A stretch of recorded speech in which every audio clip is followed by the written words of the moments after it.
అసలు మా ముస్లిమ్స్కు సిగ్గుండాలండి.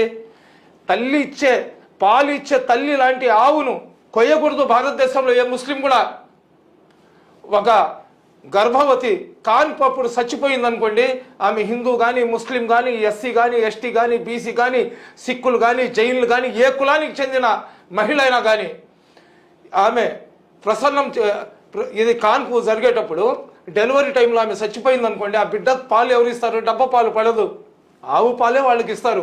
అంటే ఆవు తల్లి లాంటి ఆవును కొయ్యడం అనేది దాని కరాఖండిగా నేను దాన్ని ఒప్పుకోను.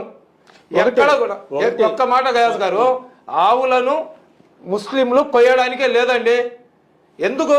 మనం ఏందో రంజాన్ బక్రీద్లో ఎవరో కొంతమంది కోసిన దానికి మొత్తం భారతదేశంలో ఉన్న ముస్లింలందరినీ రకరకాలుగా కులం పేరు పెట్టి తుర్కలు మర్కలు అదేని ఇదేని బూతులు తిట్లు ఇవన్నీ మనం వెళ్ళాము. మనకొద్దు. ఇస్లాం ధర్మంలో ఆవులను కొయ్యమని చెప్పి ఖురాన్లో హదీస్లో చెప్పలేదు. అదేవిధంగా ముస్లింలు ఒక్కళ్ళే ఆవు మాంసం తినడం లేదు. ఎన్నో అల్ కబీర్ కానివ్వండి, రకరకాల ఏదైతే ఆవు మాంసం ఎక్స్పోర్ట్ చేసే కంపెనీలు ఉన్నాయో అవన్నీ కూడా హిందువులవే.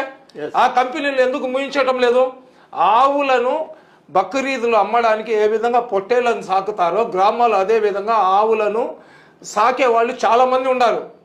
అసలు మాకు వద్దండి, మేము కొనము. మేము అన్ని మసీదులలో కూడా అనౌన్స్ చేయిస్తున్నాం. అన్ని మసీదులలో కూడా దయచేసి ఖుర్బానీ ఇచ్చేవాళ్ళు మీకు ఆర్థిక స్తోమత లేకపోతే మీరు ఖుర్బానీ ఇవ్వబాకండి. మీకు ఆర్థిక స్తోమత అల్లా సుబ్హానహు వ తఆలా ఇచ్చినప్పుడు మీరు పొట్టేళ్ళకి ఖుర్బానీ ఇవ్వండి. ఒక్కసారి మీరు ఖుర్బానీ ఇచ్చారు, ప్రతి సంవత్సరం ఇవ్వాల్సిన అవసరం కూడా లేదు. కాబట్టి దయచేసి ముస్లింలే గోవులను హత్య చేస్తారు, సమస్య లేదండి. ముస్లింలలో 85% ముస్లిమ్స్ గోమాంసం తినరు. ఆ వాస్తవం ఎంతమందికి తెలుసు? ఒకటి ఇక్కడ గోవు